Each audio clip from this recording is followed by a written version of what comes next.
Hi, and welcome to The Caption Life, a show for the most casual and dedicated fans of comics and a member of the Comic Watch family. I'm your host, Sean. Join me and discover what the world of comics and graphic novels have to offer. From one-on-one interviews with industry professionals, roundtable discussions with passionate fans, and reviews on the latest comics, TV shows, and movies. Now let's dive right on in. So San Diego Comic-Con just wrapped up over the weekend. It's known as the event for fans of comic books across the globe. A lot happens here at this convention. One of the things that Comic-Con is known for is presenting the Eisner Awards, which is the comic book equivalent of the Oscars, Emmys, Grammys. And they presented that on Friday, July 21st, and they announced this year's winners. And joining me on the show today to talk about the Eisner Awards nominees and winners is Seth Romo. Seth is a lifelong fan of comic books and believes there is a comic out there for everyone. He writes for Comic Watch, shares his comic book commentary on Substack, and does his best to get through his ever-growing comic book to-read pile. Who isn't? His current goal is to read every issue of Detective Comics, starting with issue number 27. He's a husband, a new dad, pet parent, and a so-so toy photographer. Seth, welcome back to the show. This is not your first time on The Caption Life, but I'm excited to have you on to talk about the Eisner Awards. Thank you so much. So happy to be here. Second time being on the show and excited to talk about the Eisner Award winners and also the nominees. It was a great list of, people nominated this year. Yeah. Were you following along the Eisner winners when they were being announced by chance? I'm just kind of curious about that. I was refreshing my Instagram feed and I follow a lot of the people who did win. And so it was kind of fun to see them post, on their stories or on their Instagrams, with their awards and everything. So yeah, I was doing my best to follow it, as best as I could. How about yourself? Yeah, so this, what's interesting is this year was probably the first year that I really follow along in real time. I think the last few years, when I heard about the Eisner Award winners, I think I kind of just waited until the next day to see who was all, announced as the winners and everything. But this year is the first year, and it was interesting. I used Twitter because that's where a lot of people do, live time announcements and stuff like that, especially for, awards and events and conventions and such and such. And for this one, I looked up, I think, Eisner's and Eisner Awards hashtags, and not a lot of people were using them. So I think there were some accounts I've heard people said that they were following that was going to do live tweeting on the announcement of winners. And the main one I actually followed that seemed to be really consistent that were there at the ceremony is another podcast called Comic Book Couples Counseling, which is a great podcast, by the way. If you haven't listened to their podcast, I highly recommend them. They're a married couple that does a lot of great things and talks about comic books from a lot of different kinds of perspectives and lenses, stuff like that. But they were at the award ceremony and were live tweeting. And so that's how I was finding out about who won. But it was really interesting just to kind of see how they went through that category, or how they went through the categories and the process and everything, because they kind of did, I think, like the first third, and then it seemed like they did like a little bit of break and they announced like some other winners or something like that. And so it was kind of really interesting to see how they organized who they were announcing for the winners. It's kind of like, when you think about the Oscars, how they always save like, the best picture for last and things like that. They started off with like best writer, which I don't know like what would be the best picture equivalent of the Emmys, but I wouldn't have thought that the best writer would have been the thing they would have started off with either. So it was really interesting. Yeah, they definitely kicked it off pretty quick with that. I was surprised because when I was still following along, because on my time zone, it looked like it was going almost till midnight because they're obviously on Pacific time. So I was like, wow, this is really long. And I was like, well, they already, like you said, they already announced best writer. So I'm like, it's still exciting to see everybody else. But yeah, it's kind of like telling everybody best picture first and then, saying who won best sound design later. And you're just like, all right, it's still important, right? Yeah. I'll give them credit for it. But, it kind of takes away that shock and awe of it. Right. Exactly. Yeah. And it was interesting because I wasn't quite sure. I wasn't going off on a checklist and checking off, the ones they've already announced. So I didn't know when they were actually finished. Because there are some times where they were announcing them, back to back pretty quickly, and then there would be a gap. I was like, oh, maybe they're done. And then I would see people tweeting it up again. I was like, all right, maybe they're not done. So it was really interesting to see that. So I'm hoping that, if we go in the future, it would be really cool to kind of get into the ceremony and see how that goes and kind of get, a little bit insider view of, how that is done for the ceremony. So before we get into talking about who won the Eisner Awards, let's talk about San Diego Comic-Con a little bit. So first of all, as many of you know, the WGA and SAG-AFTRA strike is going on, which is the reason why a lot of the studios like Warner Brothers and Marvel Studios were not in attendance to San Diego Comic-Con this year. San Diego Comic-Con is not exclusive about the movies that are based on comic book, but that is a big draw. That's why a lot of people tune into it that are not, that are more like general popular fans of the medium of movies rather than the comic books. So this year was a little bit different because we didn't have the Hall H announcements that we usually have every year. So this seemed like if you went into attendance this year, that you really got a lot more of the comic book focused news and content and interactions than you would in previous years, because it always kind of got dwarfed over the studio's announcement and stuff like that. But because of the strike, none of the studios were in attendance, and honestly, I'm okay with that because, one, I think it should be, if it's a Comic-Con, it should be focused about comics. But two, I think everyone can agree that what the WGA and SAG-AFTRA is striking for is important, that they need to have fair pay. That's long overdue, that the studios are definitely taking advantage of that. And so I think everyone, is well appreciative of the fact that, they're not attending because, the strike that's going on, and that, they need to get their fair pay, and that the studios really need to do a better job of how they compensate their actors and their writers for these things. So, Seth, did you have any other thoughts about, the lack of the studio's attendance there and the strike that's going on that's impacted the San Diego Comic-Con? Yeah, I mean, I totally agree with you, that the strike is important, not just for fair wages, but also, removing any ability for AI to write scripts or, Yes. create background actors and have, ownership of likeness for only one day's worth of pay. Mm-hmm. It's funny, last time you and I talked about ChatGPT, because it was kind of still kicking off. And, Yeah. even then you brought up the review of The Many Deaths of Layla Starr, and it was atrocious, right? Yeah. And, it isn't whether or not AI could do the work. It's obviously like, when it comes to television, movies, books, comics, everything, I mean, it really is about the human experience.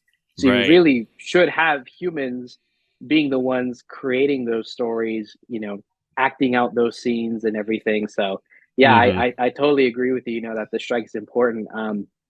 But I also think it gave a lot of attendees at Comic-Con this year to really appreciate kind of a lot of the source material where these Mm-hmm. blockbuster films come from. So, it was a great time to be a comic book fan at Comic-Con, but also a bad time to be a movie fan. But I Right. think a lot of, comic book fans can kind of understand and appreciate, the importance of the strike. So yeah, hopefully they have a great resolution to it, because it's very important. Yes. Yes. Yeah. And we all agree, here on the Caption Life and also on Comic Watch, we talked about that as well, too, that it's very important to make sure that, they're fairly represented, that they're fairly paid, and, that they're not getting replaced by AI or other, other unfair and honestly, disingenuous, shitty ways to try to replace writers and actors by doing something like that. So the thing that you brought up is how they had proposed hiring an actor as for a day as a background actor, and I think the pay would be like $150 or something like that Yeah. for a day's work, and then they would have AI pretty much fill them into any sort of background work for a movie, pretty much for life, for eternity at that point, which Yeah. is really concerning and really problematic. And a lot of people pointed out how the actor who played Zordon in the original Power Ranger show, that's exactly what happened to him. They brought him in for one day, shot him, doing different, poses and voices, stuff like that. And then throughout the whole series of the original Power Rangers, they pretty much used the same footage over and over again, but he only got paid for the one day that he did of that work. He never saw any residuals or anything like that. And that's kind of what they're wanting to do here, but on a wider scale. And so I think, these are conversations that are definitely needed, are definitely overdue, to talk about what is this place of us as humans in this world of AI, and like what are those roles, or what are some things that can be replaced, that can't be replaced, and how to fairly compensate people and how to treat people as humans first and not just a commodity or, something to, as a product at, by the end of the day. So, Exactly. yeah.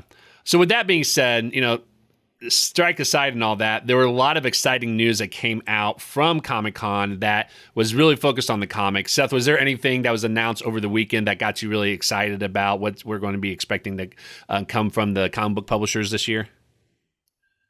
You know, I think the biggest thing that I'm really excited about, that's comic book related, was actually there were a lot of toy announcements. Mm-hmm. Toys are still a very big part of Comic-Con. Um, Right. and I think what's great is that there was a lot of different great, I guess, kind of, prototype figures that were put there, Mm-hmm. for fans to see that you're not really going to see, in stores or available online for at least another year or two. Right. Um, so I think for me, the biggest comic book announcements that I really appreciated was obviously the Eisner Awards, but Mm-hmm. comic book related were the toy announcements. Those are always very exciting, and I got to start, financially preparing for those, because my wallet's not happy when it sees that. Yeah, and you're not the only one in that boat. I know a lot of people are talking about how excited they were about some of the announcements they made with toys. I think, the biggest one that I saw that a lot of people were excited about were the X-Men. I think 97 is how they're branding it, the X-Men 97 toys. A lot of Hmm. people were excited about that. I know for me personally, if you know me, I'm a huge Teenage Mutant Ninja Turtles fan, and I Hmm. love The Last Ronin. And Kevin Eastman and Tom Waltz, who wrote that series, announced with IDW that they are going to be doing a new series called The Last Ronin 2 Re-Evolution, which is going to be a continuation of that story, but with the new Ninja Turtles that were introduced at the final issue of The Last Ronin original series as well, too. So I'm really excited about that. That's actually supposed to be coming out, I believe, in December or later on this year. So that was the biggest news that came out that I was really excited about, that I thought would be really great to share with everybody, that, that is a series that I would highly recommend people check out, because The Last Ronin was fantastic. The Last Ronin Lost Years that's currently going on is also fantastic. It tells the story of the four new turtles, but also kind of does some fill in of the story of The Last Ronin with Michelangelo, before that story happened. So it's a fantastic series. So all the things that they're doing right now, in my opinion, have been really great. So I'm really looking forward to that series. Yeah, and I know you're a Daredevil fan. They announced a new Daredevil figure as well. Yes, With the beard and everything. So yeah, yeah. it's based on the current run, and I Hmm. mean that I gotta tell you, that outfit in the comics that they introduced, at first I wasn't like the biggest fan of it. I thought it looked a little odd, but the Hmm. more I read the comics and saw the art and the issues that the costume was associated with, I absolutely loved it. I thought it made a lot of sense. It was something that, like, I thought it was baggy at first, but then it kind of makes sense, like, why it was baggy is just more be able to kind of do more free flowing type of stuff. So I Hmm. love that they are making a toy based on that. I'm not a toy collector. Like, I collect Funko Pops and comics. I don't really collect toys a whole lot. So it's like, as cool as that is, I don't know if I'll actually get that. But if I was going to get something, that would definitely be it for sure. Yeah, definitely, definitely. Yeah. Well, last thing that I want to touch on before we get into the Eisner Award winners is this year was riddled with controversy with the Eisner nominations. And if you haven't heard about this prior to the awards over the weekend, one of the people that was nominated, and I forget which category it was, but it was someone named Thomas Woodruff. And most people probably didn't know who this person was. But after that announcement, a lot of people in the comics industry went to social media to talk about this person. For a couple of reasons. One, the book that was nominated that he wrote is a book called Francis Rothbart, The Tale of a Fastidious Feral. And a lot of people took issue to it because again, I haven't read it, so I can't say for certainty, but this is what people were saying about it, is that there's a lot of racist overtones and implications of white saviorism that was in the book and things like that. So a lot of people had issues with the book being nominated to begin with, but then you had a lot of people coming up speaking against the person. So if you don't know who this person is, he's actually a retired faculty member out of New York. I think the visual arts of New York's university, something like that. And a lot of his former students have said that he has openly spoken about how comics is a lesser medium of art. And so he, would bash comics any chance he gets. And I guess he's done some controversial artwork as well too. Like one of the ones I read that I thought was really weird, which, politics aside, whatever you think about this, it's odd to begin with, but I guess he did a portrait of Donald Trump using feces, and people thought it was weird. Like, even if, no matter what you thought about Trump, like that was kind of like a weird take on that sort of thing. And so, but bottom line is that I guess he treated people, very unfairly, treated people very poorly, and thought comics as a medium was something that was really beneath, actual art. And so for him to be nominated, one, it's weird that he kind of put himself out to be nominated for Eisner's, but for him to get the nomination, a lot of people spoke out against that. And so I guess the Eisner Award Academy or Award Committee, whoever they call themselves, I guess they actually moved that nomination in response to what everybody was saying about that person as well too. So Seth, I know you said you didn't really know much about that controversy before coming on the show tonight. Is that right?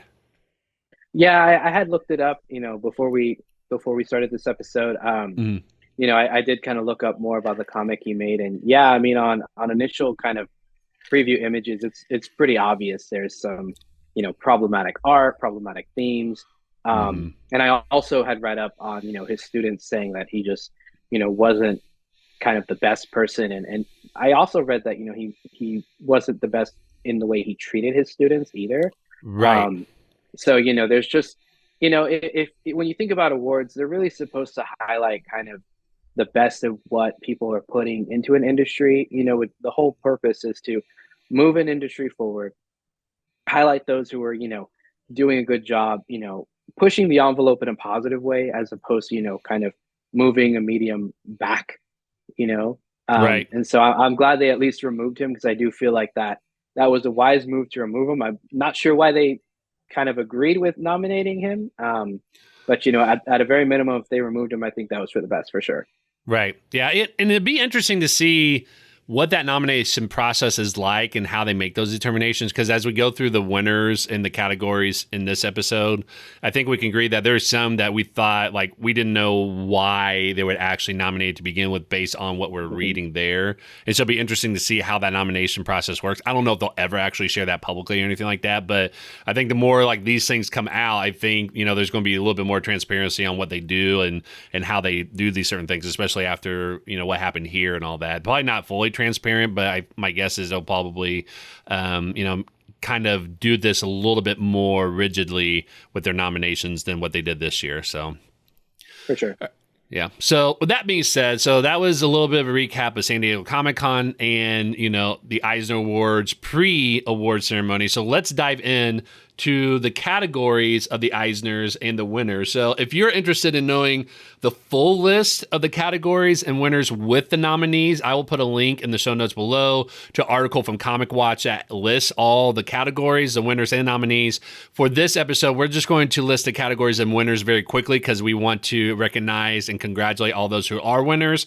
If we did all the nominees, this would be a very, very long episode. So we're still going to link that, and we're going to do some deep dive into some of these other categories as well too, but for the purpose of time and for our listeners, we're just going to dive into the categories and the people who won. So starting off with Best Writer, the winner was James Tynion IV, who was nominated for a number of works like House of Slaughter, Something is Killing the Children, Wind from Boom Studios, The Nice House on the Lake, The Sandman Universe, and The Closet and Department of Truth. Best Writer/Artist was Kate Beaton for Ducks to 2 Years in the Oil Sands from Drawn and Quarterly. Best Penciler, Inker, or Penciler Inker Team went to Greg Smallwood for The Human Target from DC Comics. Best Cover Artist for multiple covers, the winner is Bruno Redondo for Nightwing from DC Comics. Best Coloring, the winner is Jordi Belair, The Nice House on the Lake, Suicide Squad Blaze, Ant-Man, A Miracle Man by Gaiman and Buckingham and the Silver Age from Marvel. Best Lettering, the winner is Stan Sakai for Usagi Yojimbo from IDW. Best Web Comic is Lore Olympus by Rachel Smythe. Best digital comic is Barnstormers by Scott Snyder and Tula Latoy from Comixology Originals. Behind the Curtain by Sarah Del Guiducci. I'm sorry if I mispronounced that. Translation by M.B. Valente for Europe Comics. Best short story, the winner is Finding Batman by Kevin Conroy and Jay Bone in DC Pride 2022. Best single issue, a one-shot, is Batman One Bad Day, The Riddler by Tom King and Mitch Gerads from DC Comics. Best continuing series is Nightwing by Tom Taylor and Bruno Redondo from DC Comics. Best limited series is The Human Target by Tom King and Greg Smallwood, also from DC Comics. Best new series is Public Domain by Chip Zdarsky from Image Comics. Best publication for early readers up to age 8 is The Pigeon Will Ride the Roller Coaster by Mo Willems from Union Square Kids. Best publication for kids ages 9 through 12 is Frizzy by Claribel A. Ortega and Rose Basamra. I apologize if I mispronounced that. From publisher First Second Macmillan. And then best publication for teens ages 13 to 17. Winner is Do a Powerbomb by Daniel Warren Johnson from Image Comics. And then after that, you have best humor publication, which is Revenge of the Librarians by Tom Gauld, drawn in Quarterly. Then there was best anthology. The winner was The Nib magazine, edited by Matt Norbs. Following that was best reality-based work. The winner was Flung Out of Space by Grace Ellis and Hannah Templer from Abrams Comic Arts. Best graphic memoir. Let me redo that again. Best graphic memoir went to Ducks, 2 Years in the Oil Sands by Kate Beaton. Best graphic album, new, was The Night Eaters, Book 1, She Eats the Night by Marjorie Liu and Sanaa Takeda. Best graphic album reprint was Parker, the Martini Edition, Last Call by Richard Stark, Darwin Cook, Ed Brubaker, and Sean Phillips. Following that was Best Adaptation from Another Medium, which is Chivalry by Neil Gaiman, adapted by Colleen Doran. Best U.S. edition of international material, the winner was Black Sad, They Fall Down, Part 1 by Juan Diaz Canales. Juanido, translation by Diana Schutz and Brandon Kander from Dark Horse. Best U.S. edition of international material Asia was Shuna's Journey, by Heyo Maizaka, translation from Alex Dudak DeWitt. Following that is Best Archival Collection Project Strips, at least 20 years old. Come Over, It's So Magic, and My Perfect Life by Linda Berry. Next was Best Archival Collection / Project Comic Books, Fantastic Worlds by Frank Frazetta, edited by Deanne Hansen. Best Painter / Multimedia Artist was Sanaa Takeda again for The Night Eaters. Best Comics Related Periodical was Panel X Panel Magazine, edited by Hassan Atsmain, El Hound, and Tiffany Babb. Best Comics Related Book was Charles M. Schultz, The Art and Life of Peanuts in the 100 Objects. Best Academic Scholarly Work was the LGBTQ plus Comic Studies Reader Critical Openings Future Director. Best Publication Design was Parker, the Martini Edition, Last Call, designed by Sean Phillips. So quite awesome. An extensive list and a great number of people nominated and great winners as well. Yes, and there were 32 categories there, and those were the main categories. We didn't even get into some of the other winners, like the Hall of Fame and Bill Eisner winners or things like that. And so there are some other ones that we didn't list here. But congratulations to all those who were nominated, and extra congratulations to those who won that night. I know a lot of people were really excited, and a lot of them, were there in attendance, and you could tell that they were, really excited for this year's, award for their work and all that. So congratulations to everybody. So let's go ahead and dive into some specific categories. And so the first 5 that we're going to go into are actually voted by our Patreon. So for those of you who don't know, we actually just started a Patreon for anyone that would like to have some extra bonus perks or anything that they would like to do to support our show. And so to take a minute just to kind of explain that a little bit. So you're probably all familiar with Patreon. It's a way to be able to give financial support to some of your favorite creators. And so we actually started one. We have 3 tiers. One is called the single issue level, and it's the affordable one by $2 a month. And if you join that, basically you'll get a shout out on social media and on the show. Your name will be posted on our website, and we'll also include your name at the end of the year episode that we do. The next tier is the trade paperback level, which is all those things, plus you get to vote on the listener's choice episode on what comic we review at the end of the month, and you'll also get a early access by a week for bonus episodes that we're going to do, which would be creator interviews and some other things. So whenever we put out bonus episode, you'll actually get access to that a week early before we release out to the general public. And then the top tier is the omnibus level. And basically it's all those things I just mentioned. Plus you get to nominate what books we want to put in the poll for people to vote on for what we review in the listener's choice episode.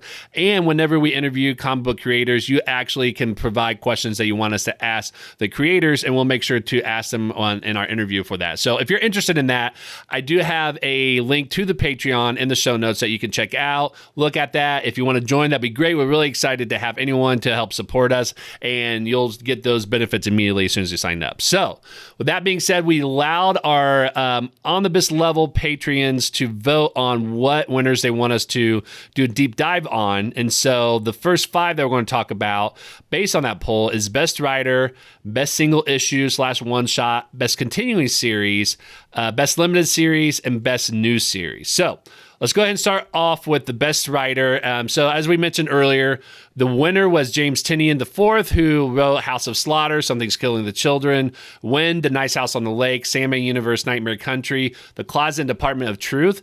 And he was up against these following nominees: Grace Ellis for Flung Out of Space, Tom King for Batman Killing Time, Batman One Bad Day, Gotham City Year One, The Human Target, Love Everlasting, Supergirl, Woman of Tomorrow. He was also up against Mark Russell, who wrote Traveling to Mars, One Star Squadron, Superman Space Age, The Inkle, and Cycloverse. And he was also up against Chip Zdarsky, Stillwater, and Daredevil. So, Seth, I'm going to let you talk about this a little bit, because I know you had shared that James Tynion is actually one of your favorite comics writers. So what did you think, and what were your thoughts when you heard that James won the award this year? Yeah, so James Tynion is definitely one of those writers that does a variety of different works. If you're going to ask somebody what does, a monster hunter, a story of a little elf boy figuring out his sexuality, and, a secret entity of the government that basically makes conspiracies happen or not happen have in common, it's basically going to be James Tynion. I think one thing that, I'm really glad that he won is because, he does a variety of different works, all of which I think are worth pursuing if you're interested at all. He does tend to lean more towards horror.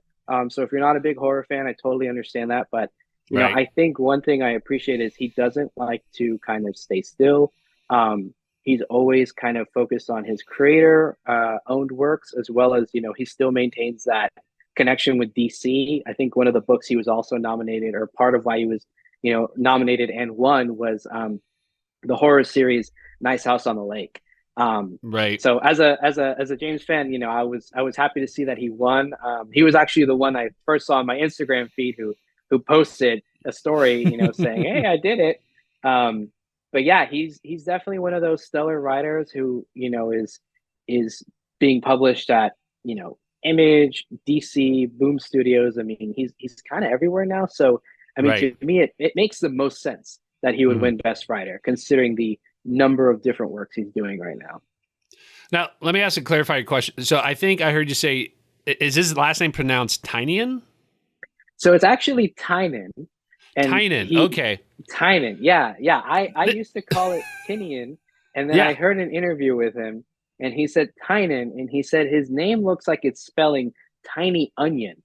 So he totally understands why people say Tynion. And actually, his store for all of his independent work that he does is called Tiny Onion Studios. So I think he's in on the fact that people call him like Tynion, but it is Tynion. That's good to know. Go ahead. Yeah, no. He just said that in an interview one time, and he mentioned the tiny onion, and ever since then, I remember. I'll never forget because of that. Yeah.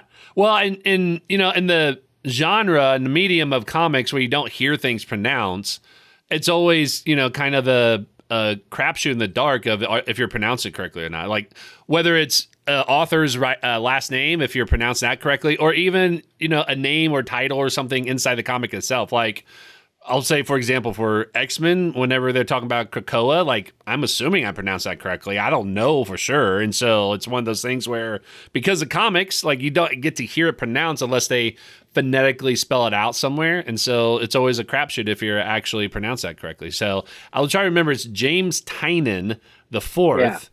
In the future. I'll probably forget it after today, but we'll see. Well, wasn't the guy in Game of Thrones, Peter Dinklage, wasn't he Tyrion? Wasn't he a Tyrion? I don't know. I never think that's watched another that show. thing he said, that like the Tyrians or something like that. I don't know. It was related to something like that. He was like, yeah, everybody. He's like, phonetically, it makes sense, and I'm Right. like, all right, I'll remember it based on that. Right. Yeah. Yeah. I'll be honest. I haven't read any of these works that's listed for him. And I'm sure I've read one of his works. It's just not coming to my mind right now what it is. So I can't really say a whole lot on the works that's listed here. But I mean, he's one of those authors that he pops up all the time. Wait, did he write Batman versus Teenage Mutant Ninja Turtles? Yep. So he wrote Batman Yes. versus Teenage Mutant Ninja Turtles, which is awesome. I think Yes. he co-wrote Batman Eternal with Scott Snyder. He Okay. definitely had a run on Detective Comics, Hmm. and he was the most recent bigger writer on Batman, the main series, for at least a Right. couple of years. So he has a lot of superhero background as well, which is cool considering that everything I listed prior was all horror and independent stuff. But yeah, he dabbles in superheroes, and so I think that's, that also speaks to kind of his ability to kind of move to different kind of themes and story types. Because both his Detective Comics run and the Batman run were really phenomenal. Right. Yeah. So I think that's how I remember his name, was because Batman versus Teenage Mutant Ninja Turtles, I absolutely loved. I thought it was a fantastic series. It was a fantastic crossover that made a lot of sense. I actually watched the movie before I read the comics, and I absolutely loved the movie. In the comics, the movie took liberties with it, but the Mm-hmm. comics were phenomenal as well. So I think, if you're a fan of any of those things, you'll like both of them, and there's enough differences between the two that you'll enjoy it. I mean, there's a lot of similarities for sure, by all means, but there's also enough differences that it's very enjoyable to be able to watch the movie and read the book as well. And then there's volumes 2 and 3 that he wrote as well. So yeah, so I even though I didn't read those issues that he was nominated for this year, I did read that, and I absolutely loved it. I thought it was fantastic. So. Moving on to the next category, best single issue / one shot. The winner was Batman One Bad Day, The Riddler by Tom King and Mitch Gerads from DC Comics. And they were up against some other nominations, which I find kind of interesting, to be honest. So the other nominations were Mary Jane and Black Cat Beyond by Jed McKay and C.F. Villa from Marvel Comics. Moon Knight, Black, White, and Blood, #3, edited by Tom Brevoort, I think. From Marvel Comics. Star Trek #400, edited by Heather Antos from IDW Publishing, and A Vicious Circle Book 1 by Mattson Tomlin and Lee Bermero from Boom Studios. I gotta say, okay, best single issue one shot. This was definitely a clear winner for me because that one was a phenomenal issue. It's not a single 24-page issue like we think about. It's truly a one shot where it's a longer book, but it's a self-contained story, and it just blew everything out of the water that year in terms of one shots. It was a fantastic story. It's basically taking the inspiration of The Killing Joke and kind of applying it to the different villains of Batman. And it focuses more on the villain themselves as opposed to Batman. But The Riddler was a fantastic story that they're really deserving of that. I just find it interesting that there's a lot of single issues and one shots out there that didn't make this list, and some of these other ones did. So I'll say full honesty, like I never read Mary Jane and Black Cat Beyond, but I never heard anybody talk about that issue until the nominations. And so it made me curious, like why that one got nominated. Yeah, I mean, I guess that's one kind of benefit to the Eisners is, if there's somebody nominated and you haven't had a chance to kind of check them out, this is kind of a good opportunity to kind of see what works they're, doing, or, check out the one shot. So, Hmm. But I do agree with you. The only one shot that I had really read from this list was the Riddler one.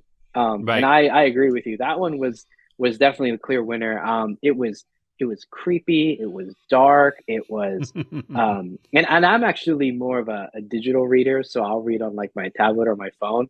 Right. And I love one thing that Tom King, and I don't know if he like pushes for it, but in a lot of the stories he's written, like in Riddler and in his most recent run on I think Miracle Man, there's kind of this emphasis on like the 9 panels, which Yes. on paper reads fun and it's like very quick, but when you're reading digitally, it just flows so Hmm. well. But yeah, I agree with you. It was a phenomenal issue, and I think it was like 68 pages. So it was quite a read. Oh yeah, yeah. It was. Yeah, I think you're right. It was around 60 pages, and the story was phenomenal in that the Riddler seemed like he had the upper hand the whole time, and you weren't quite sure how Batman was going to stop any of this. The Hmm. artwork from Jared's was phenomenal as well because it really matched the tone of the story in terms of that very, very unnerving kind of feeling that you get as you're watching it. And it just, some of the strokes and the style that he put in there really match and kind of amplified that feeling you get when you're reading that story of just getting that sense of uncomfortableness from what's going on with the Riddler and what he's doing to Batman and the things that he's doing in order to get Batman's attention and what's going on. And so if you haven't read the story yet, I highly recommend you read it. It's definitely a great story. And again, it's one of those things where you just need to know, generally speaking, who Batman is and who the Riddler is, that they're hero and villain. And that's really all you need to know. You don't need to know or read anything else going into it. So if you haven't read it, definitely check it out. It's definitely one that I think hands down, no one's going to question that it's a winner, because it was definitely well done. So, um, next category, best continuing series, won by Tom Taylor and Bruno Redondo for Nightwing. They were up against Daredevil by Chip Zdarsky and Marco Cacchetto. I think I mispronounced that name. I know I mispronounce that all the time. And Rafael De La Torre. They're also up against The Department of Truth by James Tynion IV and Martin Simons. Philadelphia by Rodney Barnes and Jason Sean Alexander. The Nice House on the Lake, again by James Tynion and Hmm. Alvaro Martinez Bueno. And She-Hulk by Rainbow Rowell, Roge Antonio. I know I mispronounced that. I apologize. Luca Maresca and Takesha Miwazawa. Gosh, I'm so sorry. I did not pronounce that correctly, I'm sure. So those are the ones that they went up against. I'll be honest, the only one that I've read on any of these lists is Daredevil, but I've heard Nightwing was phenomenal from a lot of people. That's the one I keep hearing people talk about, issue by issue too, not just like as a story, but people will talk about specific issues that have come out from this series and how great it was from a lot of different perspectives. So this one that I'm going to talk about isn't from last year for why it was nominated, but this is just more the recent one where they did a point of view Hmm. issue from Dick Grayson as Nightwing. And so you read the comic as though you're seeing it through the eyes of Dick Grayson. And the really fun thing is they actually were able to get him to run through the offices of Dunder Mifflin from the Office show. And so, that's just like a lot of fun that they do. But that's the series I always hear people talk about issue by issue is Nightwing and just how great and how a lot of people love that series. Have you read that yet, Seth? Oh yeah, I actually have the first trade right I here see behind that me. now. Yeah, yeah. Yeah, yeah, I made sure to put it up for this episode. I would say that, like you said, all the other series are phenomenal. I read a few issues of She-Hulk. I thought it was great. It's just Hmm. one of those series that I think, I like to kind of let a series get a little further in before I jump into it when it comes to Marvel, because I personally am Hmm. more of a DC guy. Um, but I've heard great things about it. I read a few issues, and what I saw I really liked. But in terms of the nominations, really fast, Nice House on the Lake is this really surprising, twisted kind of horror story about the end of the world and what that looks like. And it's not your typical end of the world story, which I really appreciate. Hmm. Philadelphia by Rodney Barnes is also another horror series. I don't know why. I guess there's a trend right now in comics where everybody wants to be scared. Um, you know. I've heard this thing where like it's because a lot of people have like anxiety, and so the best way to experience like dealing with anxiety is put yourself through something like scary at home, where Right. you have your blanket and your snacks. So you're like, Yeah. okay, I'm actually okay, but I'm terrifying myself right now. So I think that might be kind of why it's like that. Yeah. But Well, Philadelphia is especially in comics, like it makes sense to, if you're somebody that you don't enjoy horror, you have a little bit more control of like how those jump scares get at you, yeah. in the sense that one, they're non-existent because you control how you see the page and all that. Hmm. But yeah, I mean, I'll be honest, like I'm not a horror fan at all whatsoever. But last year, and even this year, I reviewed The Harrower from I think Boom Studios, if I remember Yeah, I correctly. think that's Boom. Yeah, and it was a fantastic series. Like I love the art, I love the story. Again, I'm not a horror person by any means whatsoever, but that story is a horror genre, and it was fantastically done. I absolutely loved it. So, yeah, it's a big thing right now. A lot of people are looking into like diving into different kinds of genres and comics just to kind of spread out the kinds of things that they can write about and all that. So, yeah. So anyway, sorry, Seth. Go ahead and continue. Yeah, no, no, no. No, I actually saw that a couple of the reviews you had read on the Hero because I was curious on it. Yeah, from what I heard, it's a great series. I don't know if it's done yet, but It yeah, is Boom done. Yeah, they Studios. finished that up. Yeah. Okay, perfect. Yeah, Boom Studios definitely loves to produce horror comics. Hmm. I don't know why. Again, that's just their thing.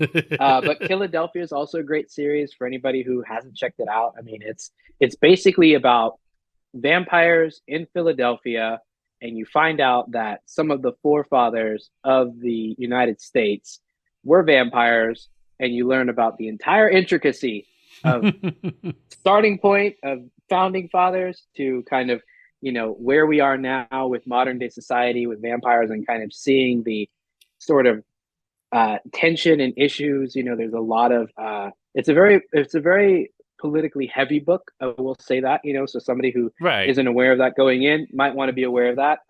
Right.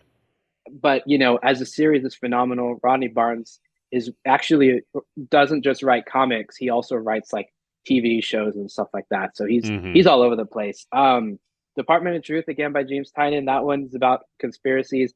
Daredevil, I was surprised didn't win. My gut tells me it's gonna win next year because it's wrapping up. Right. Right. So that's my sneaky suspicion. But in terms of Nightwing, yeah, that series has been great. Tom Taylor, I think, is doing this thing where he's kind of taking a hero, taking a Hmm. lot of the criticisms of superheroes, Right. right? They have money. Why don't they help more people? He's answering that question. You know, there's Hmm. there's systemic issues in the criminal justice system. He's addressing how do you tackle that on, and Right. so there's this kind of emphasis on having this kind of positive spin. It's basically like Happy Batman, with all of the tools, all of the skills, but none of the broodingness. Right. So it has a lot of lighthearted moments. And I know we're going to talk into other ways in which Nightwing won. Right. But for sure, it's definitely one of those series that anybody who hasn't read it, it's a great time to pick it up. It's just a fun book. Like it Right. has its elements that I think are important to talk about, but it's also a really fun book. And my guess is the reason why Nightwing probably won out over Daredevil is that they were probably tied down to Hmm. the wire.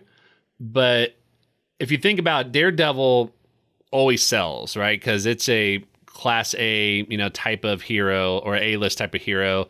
Not that Nightwing isn't, but Nightwing for DC Comics isn't at the same level as like what Daredevil is for Marvel Comics. And my guess is that because Nightwing was probably one that was, kind of a series that was beloved, but was taken up to the next level by Tom Taylor. That's probably why I won, is because it's like, yeah, Chip Zdarsky did a fantastic job at Daredevil and upped it that much. But my guess is that Tom Taylor, and Bruno Redondo, just elevated that much more for having a character that didn't have as much of that street cred as Daredevil had for Marvel Comics. So that's just my guess. I'm not entirely sure. So, but yeah, so we'll see Yeah, next that's year. fair. Yeah. Yeah, yeah. But Chip Zdarsky's Daredevil's been great. I know you've been Mhm. reading it. How's it been so far now that it's getting close to the end? Yeah, so I have not read the last couple of issues because I've been falling behind really bad on my weekly polls and all that. But I mean, Chip writes the craziest stuff and it makes it work so phenomenally well. Hmm. And Daredevil is, just proof of that. It's one of those things where it's not the usual Daredevil stuff you get. Like there is, but there isn't at the same time. He adds another layer of things that we haven't seen before that kind of adds to the lore of Daredevil, but doesn't really change or negates anything, which I find that to be very difficult for something like Marvel and DC. If you can pull that off, then you're doing a pretty good job with it. But I mean, I'm going to be honest. I'm going to love Daredevil in anything whatsoever. So if you're going to ask me about my honest opinion about Daredevil, I'm going to tell you, then I'm going to tell you but it might not be what you think because I'm always going to love Daredevil no matter what. So even the stories that I've read, I'm just like, it's not a great story. Like I like it because it's Daredevil, it's just like, that's just God honest truth. So, all right, so next category, best limited series was won by Tom King and Greg Smallwood for The Human Target. They're up against Animal Castle by Xavier Dorison and Felix Dalip, which again probably didn't pronounce that correctly, so I apologize. Batman One Bad Day, edited by Dave Wilgaz and Jessica Burbey. Miracle Man by Gaiman and Buckingham. The Silver Age by Neil Gaiman and Mark Buckingham. And Superman Space Age by Mark Russell, Michael Allred, and Laura Allred from DC Comics. Seth, did you get a chance to read The Human Target? I didn't, but I do see that you have it behind you, so I'm curious to know your thoughts. I do, yeah. So this is actually something that I did not get into until I had Anthony Bergamini, another fellow comic watcher, on the show to do a review, and he suggested this series. And I'm like, I keep hearing people talk about it. It didn't really have a whole lot of interest to me. I was like, but if he's suggesting it, let's go ahead and read it. I couldn't put the book down. Like, it was one of those few things where it's like, after I read that first issue, like, I wanted to read, issue after issue to finish the whole story because, again, it's a limited series, so there's going to be an end. But the writing was phenomenal. And I'll say this, Tom King is hit or miss for me. There are some Tom King works I'm like, this is absolutely brilliant. This is a great story. And there's some I was just like, what the hell did I just read? And so it's always kind of hit or miss. But the artwork was just so well done from a number of different things. So first of all, if you like the classic 60s, 70s spy kind of style and feel, that's exactly what Greg Smallwood captures in this, but also modernizes the artwork as well too. But it's definitely by far one of my favorite stories that came out from last year and this year as well. So it did not surprise me by any means that it won Best Limited Series because it was just so well done. It was so talked about in the comics community in terms of how great of a story it was. It's a character that doesn't have a whole lot of their own stories out there. Like if you look at The Human Target and do a search for it, it only had like a few, I think, of its own stories and a few appearances. So the fact that they took a character that a lot of people didn't know about and just absolutely crushed it is, tells you like how high of a quality that story is. So if you haven't read it, definitely check it out. It's definitely worth your time and investment, whether you go out and buy it or if you see if your library has it or somebody, lends it to you. That's definitely one I would say that you want to read because it is so well done. Yeah, I've heard great things about that one, and I'm in the same camp as you about Tom King. I feel like sometimes he can be a little heavy-handed in kind of what I'm supposed to be feeling in a scene. Mm-hmm. But I heard that Human Target, is phenomenal, and I agree with the artwork. Like I said, I haven't had a chance to read it, but when you flip through the pages, I mean, there was so many images I saw that looked like a vintage ad, Yes. that I thought was really cool and really well done. Because I think, if you can take a comic, have a complete story, and then Mm-hmm. have art that kind of feels timeless, that really sets it apart from, other stories. Because again, you have to think about, am I going to want to reread this again? Right? If it's Right. an ongoing series, I may go back and read a certain arc. Right. But Right. if it's a self contained story, like you said, that's something you can read over and over again, go in with a different lens, Mm-hmm. recommend it to people and say, hey, it's only X number of issues. How many issues was it? Was it only like 12? It was only 12. Yeah. Yeah. And, Love it. and you Yeah. knew it was 12 because every issue kind of said that, I have like 12 days left to live. I have 11 days left to live. Because the whole premise is that the human target, which the character's name is escaping me right now, so I apologize, but it pretty much opens up every issue by kind of telling you what has happened so far and how many days he has left to live because he got poisoned, at the beginning of the issue or at the beginning of the series. And so every issue opens up with, let me get you caught up, and does it like in like 1 or 2 pages, does it very well, and then tells you like how many days he has left to live. And it's like, 12 days basically. So you go through each day that he has remaining until he dies at the end. Spoiler alert. But it's been out for a while, y'all. I know it's been out for a while. If shoot me a DM if I really made you upset by that. I apologize. I don't think it was any secret though. But I'll say this is that I really hope he comes back. It's a great character. It's the comics world, right? I mean, I know. They could easily bring someone back, and it's been out long enough. I feel like if you haven't been spoiled by now, just so you know, Bruce Willis was a ghost, and Titanic failed after the iceberg. Oh my gosh, yeah. Oh my gosh. Let's just get them all out of the way. Yeah. I will say this. This is what's really interesting, and then we'll move on to the next category, is that one of the nominees, Batman One Bad Day, was listed as a best limited series. I got to say, that's one that complexed me a lot because it wasn't really a series other than the central theme was it's about a villain of Batman that had a bad day, but the stories don't really tie together at all whatsoever. Like that was the only common theme was that it's kind of this specific style, but they were all kind of like their own like one shots basically. Mm-hmm. And so to call this a limited series, I would not have said it's a limited series because it doesn't tie in together at all the way that a limited series usually does. And so I was really complex. Like I kind of see how someone may have made the argument for it, but at the same time, it's like, but it's not a single story told in different, issues or anything like that. Like it wasn't like that at all. So it was kind of a weird nomination for me. Like, and again, I love the series. I think it was a great series and all that. I just wouldn't count it as like a limited series and that they all held together. So, going to the next category. This is the last one for our Patreon voted category, Best New Series. The winner was Public Domain by Chip Zdarsky from Image Comics. Went up against The Atonement Bell by Jim Ousley and Tyler B. Ruff from Red 5. Love Everlasting by Tom King and Elsa Chartier, I think is how to pronounce her name, from Image Comics. Yeah, okay. Star Trek by Colin Kelly, Jackson Lansing, and Ramon Rosanas from IDW. And Traveling to Mars by Mark Russell and Roberto Mele from Ablaze. Seth, did you get to read Public Domain by chance?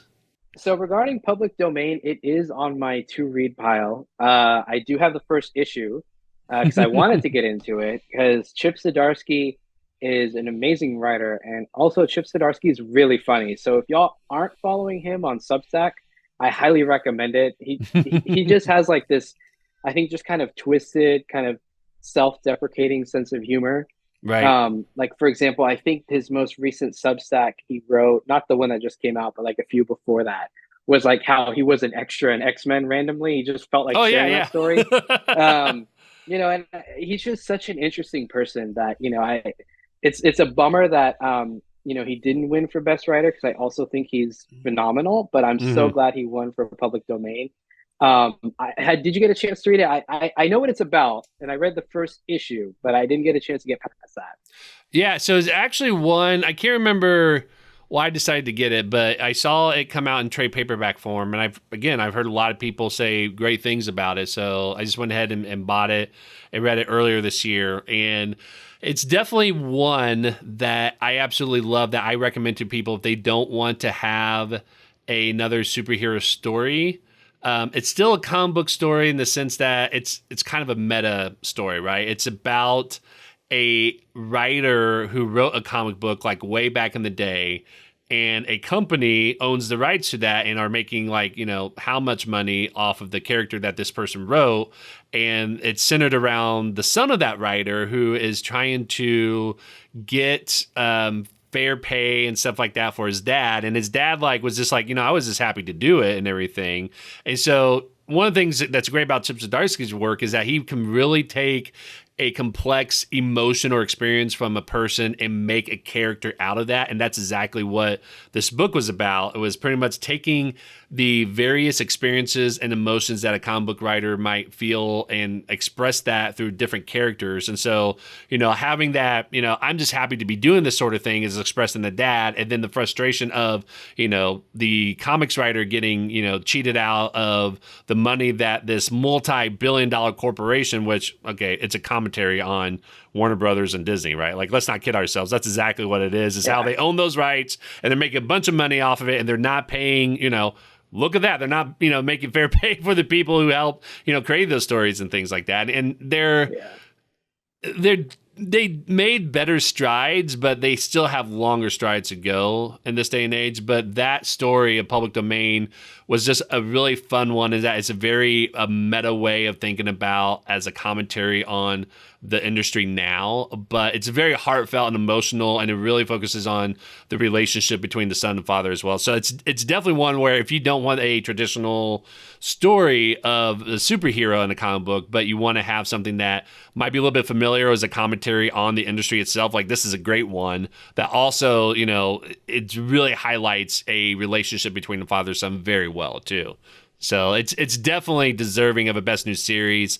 And I'm glad to see that they created Best New Series and nominate people of like series that weren't like existing, right? Because sometimes a new series can just be like, they started a number one issue or whatever, so that's like a Best New Series that can be nominated, even though the character has been around for a long time, because it has like a number one issue that restarts the whole thing, like it's considered a new series. So it was nice to see that the winner was an actual new series and not one that just happened to start with a number one issue.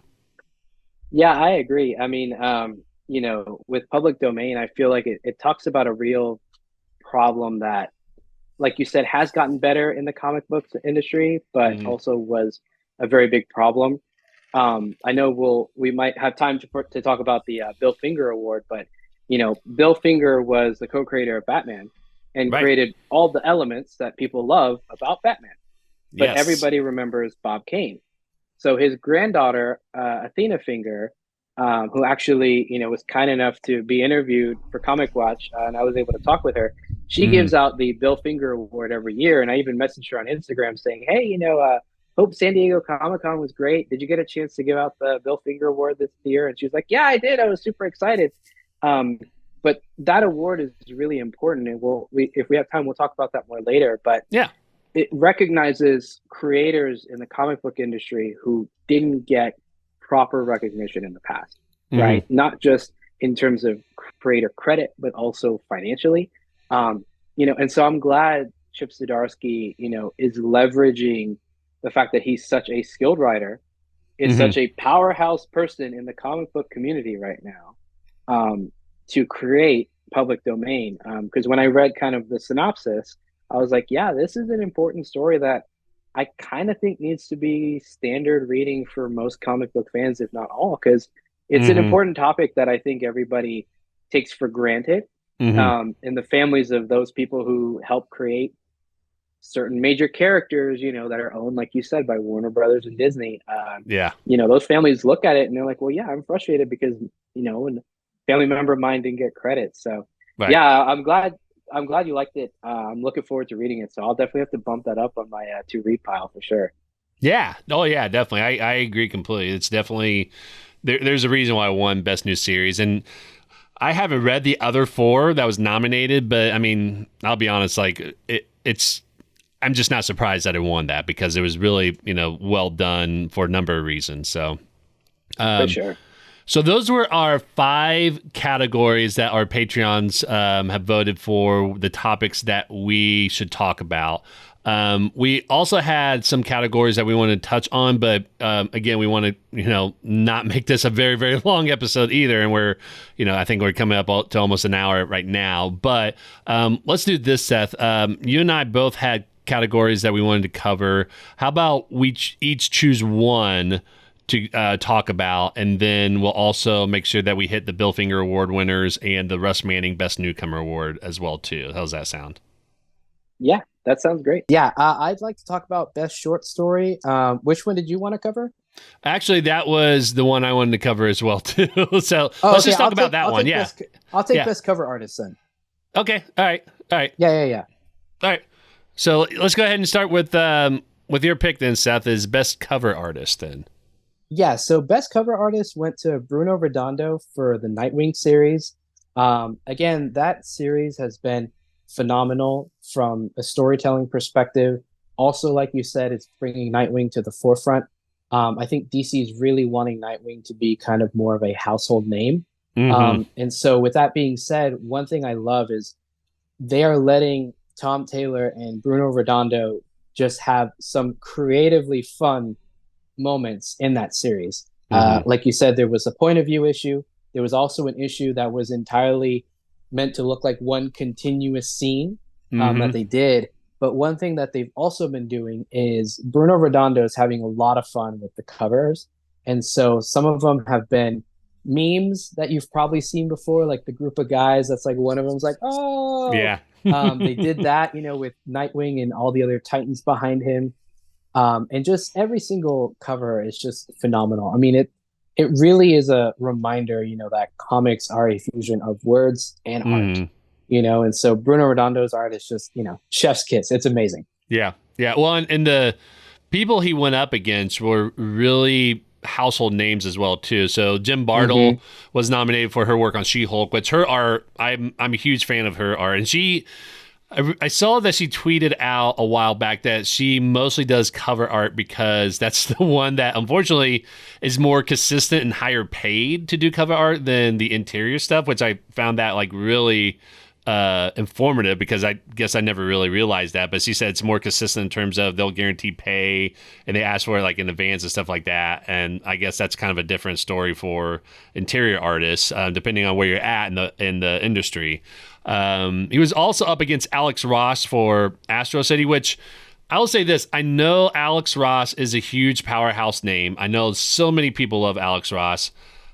I recognize that his art is really, really good. It just doesn't, strike me as interesting to me, and again, I recognize that his art is well done and that it's truly one of the best out there. It's just when I look at it, I don't feel, as much as like what other people do. So, Yeah, Alex Ross he does really great portraits. right, But I think the reason why, again, Bruno Redondo won is because he's taking risks. right. Jen Bartel's art is also phenomenal. I've seen different covers that she's done, and they're also stellar. But there's just something about those Nightwing covers. They're all unique, they're all fresh, and so when you're thinking about best cover, yeah, you kind of want something that's going to stand out on a shelf, and Bruno Redondo kind of does that. Yeah. Well, in the covers, again, when people talk about Nightwing, they always talk about it per issue, which is why it won the awards there. But the cover art is something that people talk about just as much as what happens in the story as well too. Mm-hmm. Just like what you said, for a number of reasons. And so, again, I have not read any of the Nightwing stuff, but I've seen the covers, and I'm like, those are really phenomenal and really well done. Especially the one with Batgirl in it. I always find that the one with Batgirl is really compelling and interesting to me for whatever reason. And so, especially the one, again, this was from, I think, earlier this year, so it wasn't in consideration for the award this year, but the one where him and Batgirl on top of like a radio tower or something like that, and they're like looking Mm-hmm. out. The coloring with the sun was phenomenal, and the shading with the coloring of the different kinds of hues that he used for, the part of them that's in the light and then the part of them that's in the shadow. Like, it's just really well done. So whether it's a meme that he did or just really genuine, unique, original art, it's definitely hands down really worthy of winning that award this year. For sure. Yeah. And then the other category that we want to talk about is the one that I know everybody's been talking about since it got released on print, is Best Short Story, won by Finding Batman, that was written by Kevin Conroy, and I think the art was done by Jay Bone and DC Pride 2022 last year. It was up against Beekeeper's Due, Good Morning, Silent All These Years, and You Get It. I'll be honest, like, those are ones I have not heard of or read. Again, because these are stories that I'm not currently reading, but I read Finding Batman and DC Pride, and it is a moving story that I think touched a lot of people for a lot of different reasons. For people of my generation, I think your generation as well too, Seth. I don't want to assume anything, but Kevin Conroy is the Batman for a lot of people growing up. And to hear his story about how he became Batman and how it actually helped him through a lot of different things that he experienced, coming out and when he was younger, like it was just so awe-inspiring that the story itself was great. The artwork was done very well to reflect that tone and that story that they were capturing. But it was just phenomenal to read. That I think touched a lot of people's hearts. And unfortunately, that came out around the time that he passed away from cancer. So he didn't get to accept the award this year, obviously. But I think that we can all appreciate the contribution that he has made, like that being one of the last things that he's contributed to the world of comics by telling his story of how he became Batman and how inspiring that was, probably one of the best things that anyone could really provide the world, before they go out. And so it's a phenomenal story. Absolutely love it. You can probably find it somewhere. If you don't have a copy of that, or your local comic shop doesn't have a copy of that, you can probably find a library or find it somewhere. But it's a really well done story. Yeah, I mean, I agree. When I first read the story, I think he hadn't really announced that he had cancer yet, but Right. it was already great. But I think especially now that he unfortunately passed away, like you said, that story means a lot to a lot of different people because I heard somebody say at one time that if somebody is a firefighter for 30 years, they're Right. a firefighter, right? If somebody is a teacher for 30 years, they're a teacher. Yeah. And Kevin Conroy, in multiple different formats, voiced Batman. So for a lot of us, he was Batman. So hearing the passing of Kevin Conroy really did feel like Batman's gone. And I think this work, like you said, it was an important story for him to tell, because I think up until recently, he really wasn't comfortable talking about, his sexuality, his partner, anything. Right. And to be able to be the voice of, the brooding Cape Crusader, but also he is comfortable in the skin that he's in, is inspiring, for anybody, who feels awkward or who, is struggling with something or, learning to embrace part of their identity that's really important. And so, for him to tell this story, I think was really beautiful. And it was definitely a clear winner. I think if Kevin Conroy didn't win, I think there would have been a lot of upset people. I agree. Not just because the story was great, but also just because, of his critical role. Because for a lot of comic book creators, some who have been nominated and probably will get nominated, they will say, "How did you get into comics?" And they will say, "Batman the Animated Series." Right. Oh yeah. I mean that's the case here. Whenever I ask people what their comic book origin story is, it always comes down to, for the majority of people, two things. It's either somebody introduced them to a comic, or one of these two shows got them into comics: Batman the Animated Series or X-Men the Animated Series. And like, again, because of, people our generation, like those are the ways that you got into comics for a lot of people, because it was definitely accessible. That is how they got into it. And you'll hear people say when they read a Batman comic, they're hearing Kevin Conroy's voice in their head as they're reading it, So his impact is very profound and powerful. It's long reaching for a number of years to come. But I think this story just makes everything about that character so much more meaningful because of how somebody who never grew up with Batman came into this role and somehow learned about that dual nature of being someone that you're not in order to do something, like how he was able to transform that character in terms of what that means and apply it in a larger, perspective than just like, I'm going to become a symbol to, fight, criminals and things like that. But it was something that he could relate to because of a different way of thinking about that. And so it was just it's definitely a different way of looking at that character and how someone can relate to that character in a different way that people may have not really experienced before because of him being able to share that story. For sure. Yeah. 100%. So, all right. So those are the main categories I want to touch base on. Real quick, there are other awards that were given besides these. And the ones that we wanted to touch base on is the Bill Finger Award winners, which Seth, I'll let you talk about that one. And then I will talk a little bit about the Russ Manning Best Newcomer Award as well, too. So do you want to talk about what the Bill Finger Award winners, or I'm sorry, what the Bill Finger Award is and who won this year for that? Yeah. So like I had mentioned earlier, the Bill Finger Award was created because Bill Finger wasn't properly given credit until decades and decades after his work was essentially done. And he unfortunately passed before he ever received credit. And so on behalf of his granddaughter, Athena Finger, she, and with the help of a reporter and a writer, were able to get Bill Finger the recognition. And so because of that, the Bill Finger Award is to take time to honor individuals who had contributions into the comic book community. Most of them are typically from years back. So, for example, this year, the recipients were Sam Glanzman and Barbara Friedlander. Both of their respective works. I believe they're both artists. Or I believe Sam is an artist, and I believe Barbara might be a writer, actually. But both of them have had impacts into the comic book world from years back. Before you had your standard Spider-Man, X-Men, all that, these were individuals participating in the medium. And so, for them to get the award, kudos to them, because again, it's all about giving them credit that they didn't get, back when they were working on those, different comics. And so, it's a great award to receive. So every time somebody gets it, take a minute, see who they were, learn about them, because that's really what it's about. Right. Agreed. Yes. And for those of you who are interested, there's a documentary that talks about the history of Bill Finger and, bringing that to light.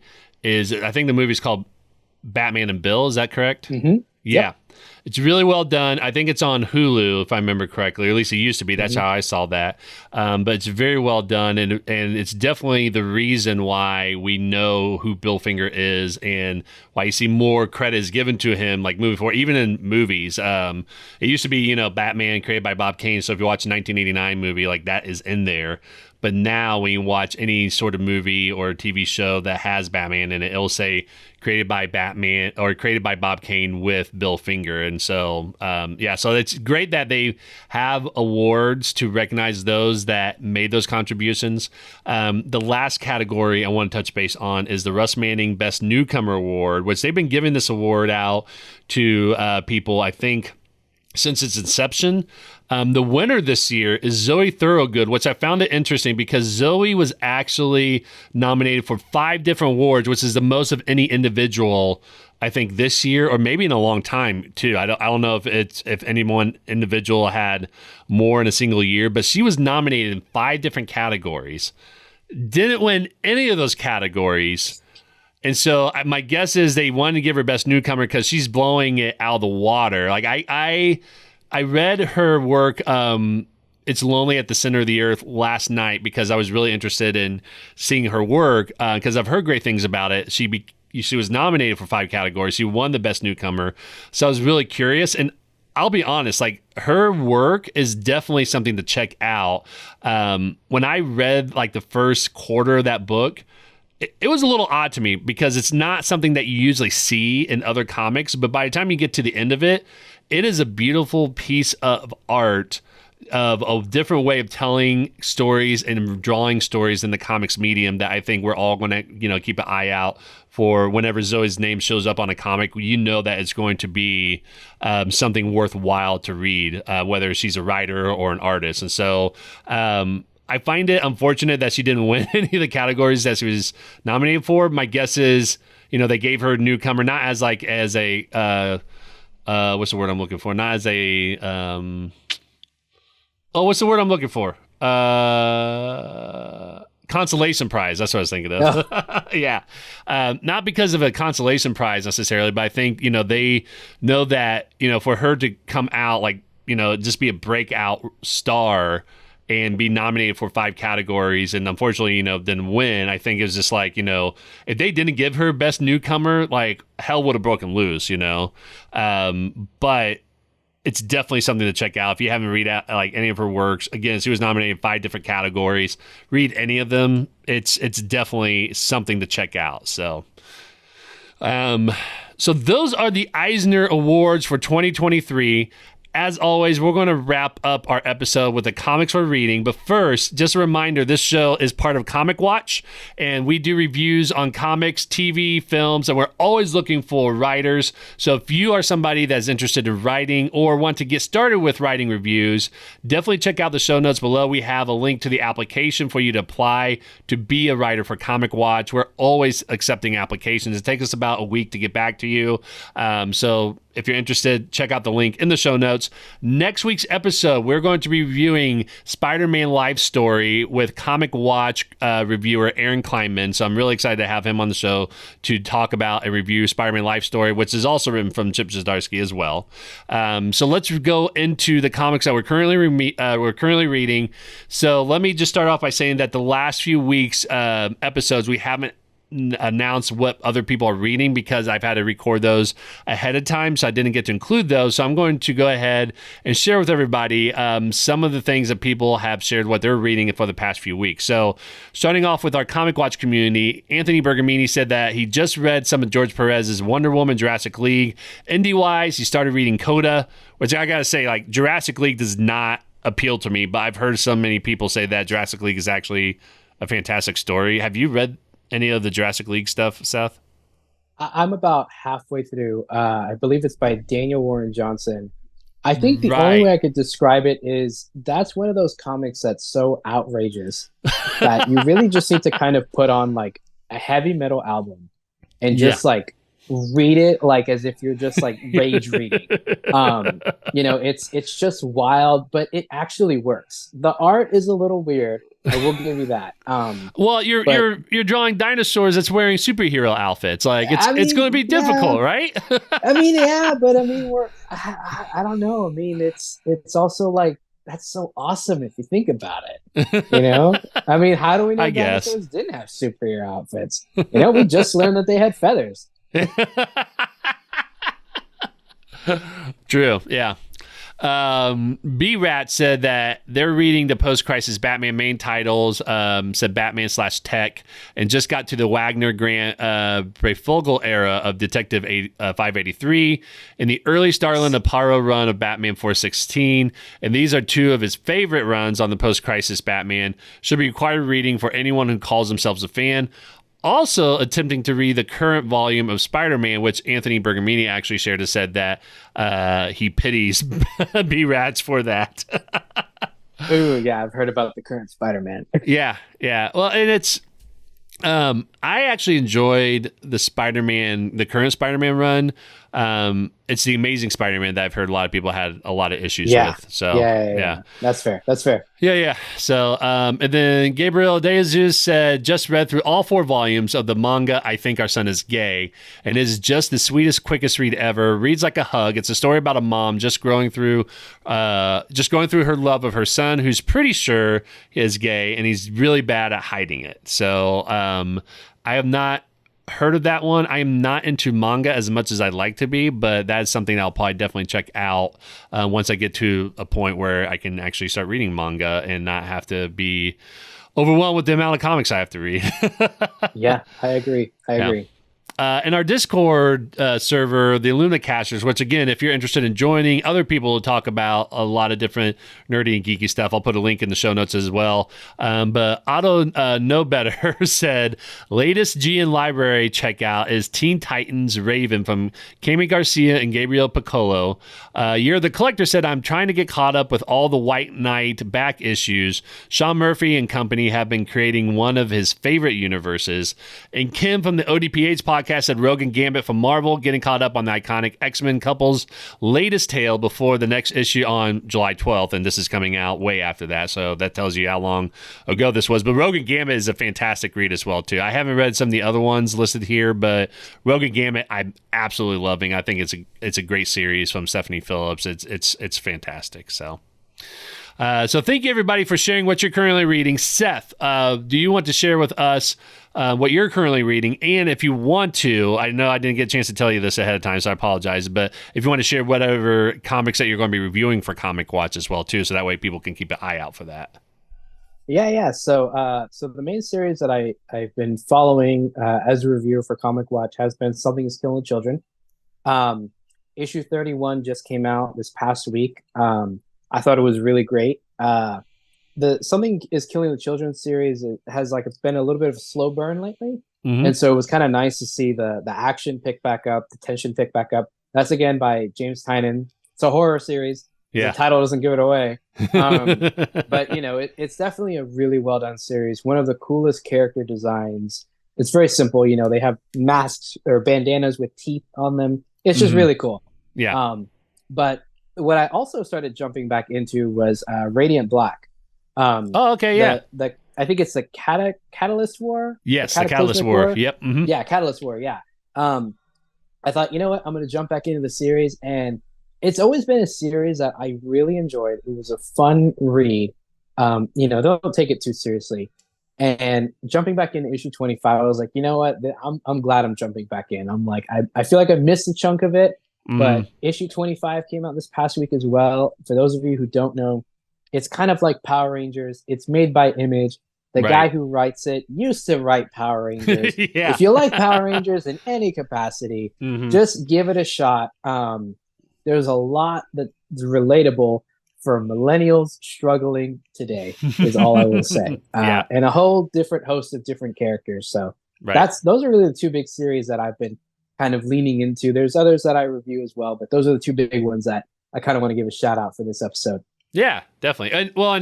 And Radiant Black is definitely a great series. It's part of the black market narrative. I don't even know what you would call it necessarily, but like story frame that they do. So, in addition to that, they also have Radiant Pink storylines, Infernal Girl Red, Who is No One, like a whole series of issues that what's the other? Rogue Sun is another one as well too. That are kind of part of this universe, and they all tie in, not to the same extent as like what you see in Marvel and DC necessarily, but they're in the same universe, and there are some tie-in issues that they have, and it's a really fun series. I'll be honest, I enjoy Radiant Black and think it's a great series. I also love Who is No One. I think Who is No One is fantastic for a number of reasons. Some of the other ones I haven't quite clicked with, like Radiant Pink and Rogue Sun are ones that I haven't really, enjoyed as much. Like they're okay. They're just not ones that I'm like, I need to read the next issue. Infernal Girl Red was phenomenal. I absolutely love that one. I think it's a fantastic story as well too. So from that black market narrative world that they created, Radiant Black is definitely one of my favorite ones. My favorite one is Who is No One, and Infernal Girl Red is a very good one as well too. So yeah, definitely check those out. I agree. So and I'm glad that you're reviewing those, Seth, because you write some great reviews. And thank you. Yeah. Likewise. Oh, thank you. Yeah. For me, so here's what I'm picking up this week on my pull list is Batman the Brave and Bold number 3, Daredevil and Echo number 3. Again, I'm a huge Daredevil fan, so I'm going to pick that up. Tales from Nottingham number 6, which is from Mad Cave Studios. It is a spin-off series from the Nottingham series that was written by David Hazan, who's been on the show a couple of times to talk about this series. And so these are like spin-off issues that people have been writing based on that series, which I think is a really cool idea, and I absolutely love it. And also picking up Teenage Mutant Ninja Turtles Saturday Morning Adventures Continued, issue number 3. And then for Comic Watch this week, I am reviewing World Tree 33, issue number 4, which I've never reviewed before. So I'm actually going to go back and read the previous 3 issues so I know what's going on when I review issue number 4. Click Click Boom number 2, which both of those are from Image Comics. And I'm also going to be reviewing Berserker Poetry of Madness number 1 from Boom Studios. All of these are actually brand new comics that I'm going to be reviewing for the first time. So it'll be interesting to see after reading them what I think of these, and can't wait to share with you all what I think and see if you agree or not. So yeah. Yeah, World Tree, I'm excited to know your opinion. That is also a Tynion book, and that was a little weird. It looks weirdly interesting. Like, I'll say that. Like, the covers are weird, but it's done in a way where you're just like, I want to know what's going on in this, like, because it's so weird. I did read the first issue, and I really enjoyed the first issue. It reminds me of that movie Hackers from the 90s. You remember that movie? Oh, yeah. Yeah, it kind of reminds me of that because they talk about like this, dark web type of thing and people getting into stuff. So it reminds me of that a little bit. But I haven't read anything since the first issue, so I'm going to reread that 1 and 2 and 3 and see what 4 is all about. But it's definitely, if you haven't seen any of the issues are definitely weirdly interesting. It is not kid friendly at all, so do not look for it while you have kids around, for sure. Yeah, no, not at all. Yeah, and some of the variant covers are definitely not. It's definitely mature rating as well too. But then Click Click Boom I've heard of, but not much about. So like I really enjoy reading issues and reviewing issues of ones I have no preconceived notion about. So if I'm currently reading something, I don't review them for Comic Watch because I don't want to review a book and then pick up the issue on my pull list and like never open it because I want to open that book. So I'm always looking for issues that I'm probably never read, because those are the ones I find out like this is a great story. Then I end up picking up that one because I'm like, this is fantastic. Otherwise, I never would read them, right? If it wasn't for Comic Watch, I wouldn't read some of these stories that I find out are actually fantastic stories, but never would give them a chance because it didn't really entice me at the beginning, Like the Joker, The Man Who Stopped Laughing, that's a prime example. I don't read any Joker solo stories, but I reviewed that for Comic Watch. Absolutely love it. Like, it's one of my favorite stories out there right now. So yeah, I heard it was great. Oh my gosh, man. It is just so good. Like, the art is good. The story is good. Like, it has no business of being that good, man. It just doesn't. And it's phenomenal. It's just, I look forward to that. Every time I see it on my pull list, I'm like, yes, I am making sure nothing's going to stop me from getting to my shop on Wednesday because I need to get that and read that. So that's awesome. Yeah. Well, thank you, everybody, for tuning in. Seth, thank you for joining the show to review the winners of the Eisner Awards this year. Before I let you go, where can people find you and your work online? So really, the big area I'm at is Instagram. It's pages and panels with underscores in between. Somebody unfortunately stole my handle before I could get to it. So if you look for pages and panels, I'm not the one without spaces. I'm the one with the underscore. So pages, underscore, and underscore panels. Right. And so really Instagram is the main way to find me. You can follow me on Twitter. I don't use it. You can follow me on Threads. I don't use it. It might be called X by the time that this episode comes out that's now. Fair. Yeah, you can follow me on Blue Sky. I may not use it. But pages and panels, the common one, just follow me on Instagram. Yeah. I mean, comic books are a visual medium. So I'm like, Instagram's a great place to go. Right. So that's where they can follow me. Yeah. And thank you again for having me on this episode. It was great to talk about the Eisner Awards. A lot of great nominations. And again, if you haven't read anybody that we talked about, be sure to give them a look. For sure. Yes. Well, thanks again, Seth. I appreciate it. Yeah. Thank you so much. And that wraps up another episode of The Caption Life. Don't forget to hit the subscribe button. You can follow us on social media at Caption Life. For more information about us and all of our previous episodes, visit thecaptionlife.com.